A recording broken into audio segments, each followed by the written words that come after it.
Meet Rohit. On the surface, he looks like a high performer, scrolling, tapping, and switching between 10 different apps in 10 minutes. He measures his productivity by the sheer volume of his activity. To Rohit, a good day means dozens of emails sent, 5 browser tabs constantly refreshing, and an empty Slack queue. But there is a hidden cost to this constant switching.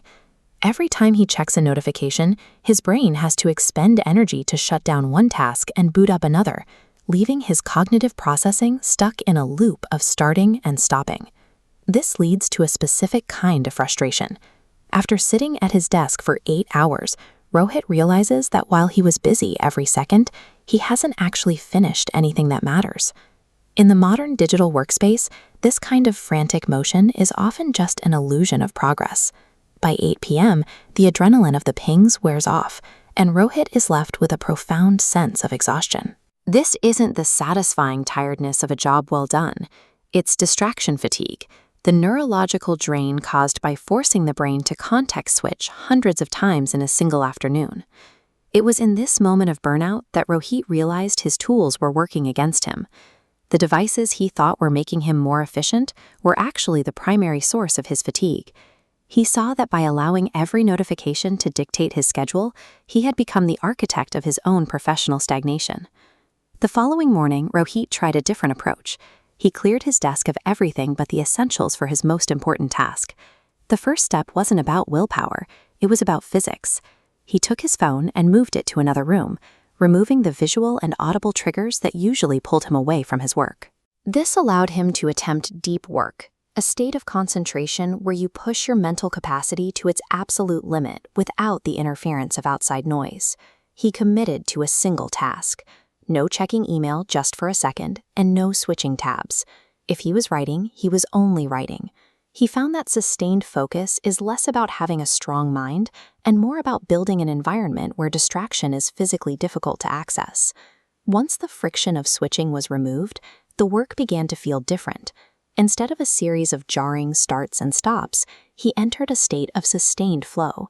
The top line shows shallow work. Constantly interrupted tasks keep your brain at a surface level. Each distraction leaves attention residue, draining your overall mental capacity.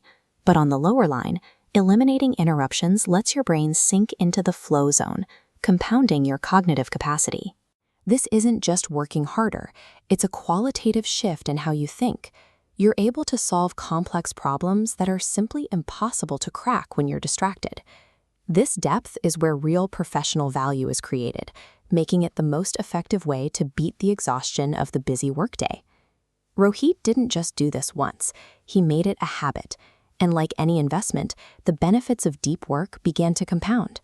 Because he was working with 100% of his attention instead of 40%, the quality of what he produced began to improve significantly.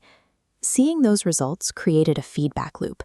He was no longer just busy, he was capable, and that capability turned into a new level of professional confidence. He realized that success isn't just about the total number of hours you spend at a desk, it's about the intensity of the focus you bring to those hours. Rohit's experience isn't an outlier, it's a window into the modern economy. While our world is more connected than ever, it is also noisier than ever. This chart shows the resulting divide. Because we are surrounded by pings and notifications, this vast majority, roughly 90% of workers, is caught in a cycle of habitual distraction. But look at the remaining 10%. That small group has learned to master their attention. In an age of constant noise, the ability to deeply focus has become a rare and highly valuable superpower. If you can spend 2 hours a day in a state of total depth, you can produce more than most people do in a week. The choice is yours. Will you be in control of your focus,